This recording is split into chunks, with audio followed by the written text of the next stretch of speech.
Hello നമസ്കാരം, എല്ലാവർക്കും വീണ്ടും പുതിയൊരു വീഡിയോയിലേക്ക് സ്വാഗതം. അങ്ങനെ കേരളം നടുങ്ങിക്കൊണ്ടിരിക്കുന്ന വാർത്തകളാണ് 2-3 ദിവസമായിട്ട് നിങ്ങൾ കേട്ടുകൊണ്ടിരിക്കുന്നത്, നമ്മളെല്ലാവരും കേട്ടുകൊണ്ടിരിക്കുന്നത്.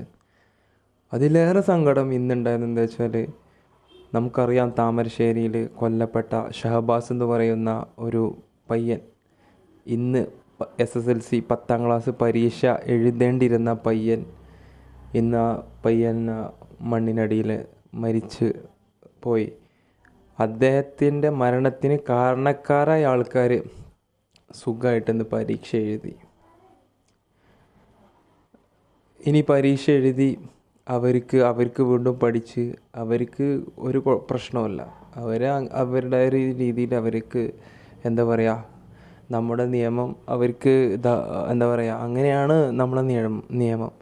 അപ്പോൾ ഒരിക്കലും നമുക്ക് അക്സെപ്റ്റ് ചെയ്യാൻ പറ്റില്ല. കാരണം അത്ര ക്രൂരമായിട്ടാണ് ഒരു ക്രിമിനലുകൾ എങ്ങനെയാണോ പ്രവർത്തിക്കുന്നത് അതുപോലെയാണ് ആ കുട്ടികൾ നമ്മളെ ഷഹബാസ് എന്ന് പറയുന്ന ആ പയ്യനെ ആക്രമിച്ച് കൊലപ്പെടുത്തിയത്.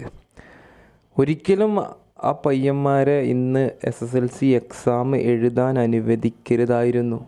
കേരളത്തിൻ്റെ മൊത്തം ശബ്ദമാണ്. നിയമപരമായുള്ള അതൊക്കെ ഹൈക്കോടതി എല്ലാം ഇടപെട്ട് അവരെ പരീക്ഷ എഴുതാൻ അനുവദിക്കരുത്. അതുമല്ല, ഇതുപോലെ ചെയ്യുന്ന ആൾക്കാരെ ഇതുപോലുള്ള പരീക്ഷകൾ എഴുതാനോ അല്ലെങ്കിൽ വിദേശത്ത് പോകാനൊരു പാസ്പോർട്ട് എടുക്കാനാണോ ഒന്നിനും അനുവദിക്കരുത്. അവർക്ക് എന്താ പറയുക, ഒന്നും അവരെ ജീവിതത്തിൽ അവർക്കൊന്നും ചെയ്യാനായിട്ട് സാധിക്കരുത്. അങ്ങനെ ആകുമ്പോഴേ മറ്റുള്ള ആൾക്കാർക്ക് അതൊരു പാഠമാവുള്ളൂ. കാരണം എന്താ വെച്ചാൽ, അവർക്ക് ഇതെല്ലാം ചെയ്തു കഴിഞ്ഞാൽ നിയമത്തിൻ്റെ നൂലാമാലകളിൽ നിയമം മാറ്റം വരുത്തണം. സമൂഹത്തിനെ സംരക്ഷിക്കാനാണല്ലോ നിയമം. ഇത്രയും ആൾക്കാർ, ജനങ്ങൾ, നമ്മളെപ്പോലത്തെ ആൾക്കാർ, നമ്മളെല്ലാവരും എന്താ പറയുക, പൊതുസമൂഹത്തിൽ ഇറങ്ങി പൊതുസമൂഹത്തിലൂടെ പോകുന്ന ആൾക്കാരാണ്. എല്ലാവർക്കും ഭയങ്കര പേടിപ്പെടുത്തുന്ന ഒരു സംഭവമാണ് ഇതുണ്ടായത്. അപ്പോൾ നിയമം മാറ്റം വരുത്തുകയാണെങ്കിൽ നിയമം മാറ്റം വരുത്തണം എന്ന് തന്നെയാണ് എൻ്റെ അഭിപ്രായം. നിങ്ങളൊക്കെ അഭിപ്രായം നിങ്ങൾ കമൻറ്റ് ചെയ്യുക. ആ ഷോക്കിൽ നിന്ന് ഒരിക്കലും മാറി. എന്തായാലും അവർക്കെല്ലാവർക്കും നല്ല മാതൃകാപരമായ ശിക്ഷ തന്നെ കിട്ടട്ടെ എന്ന് നമുക്ക് പ്രതീക്ഷിക്കാം. ഇനിയും ആർക്കും ഇതേപോലൊരു അവസ്ഥ വരാതിരിക്കട്ടെ. പൊതുസമൂഹം കുറച്ചും കൂടി ജാഗ്രതരായി, നമ്മുടെ മക്കളുടെ കാര്യത്തിലൊക്കെ നമുക്ക് കുറച്ചും കൂടി ജാഗ്രതരായി പ്രവർത്തിക്കാൻ സാധിക്കട്ടെ.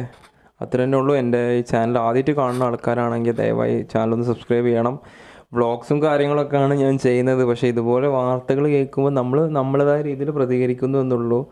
നമ്മൾ പ്രതികരിക്കുന്നത് കറക്റ്റാണോ എന്നൊന്നും അറിയില്ല. പക്ഷേ നമ്മൾ ആ പ്രതികരിച്ച് കഴിയുമ്പോൾ നമുക്കൊരു ഇതുണ്ട്, നമ്മളെക്കൊണ്ട് പറ്റുന്ന മാതിരി എന്തെങ്കിലും ചെയ്തല്ലോ എന്നുള്ളൊരു സമാധാനമുണ്ട്. അതാണ് ഞാനിങ്ങനെ വീഡിയോ ചെയ്യുന്നത്. അപ്പോൾ നല്ലൊരു വീഡിയോ ആയിട്ട് ഞാൻ വീണ്ടും വരാം. അതുവരെ ബൈ.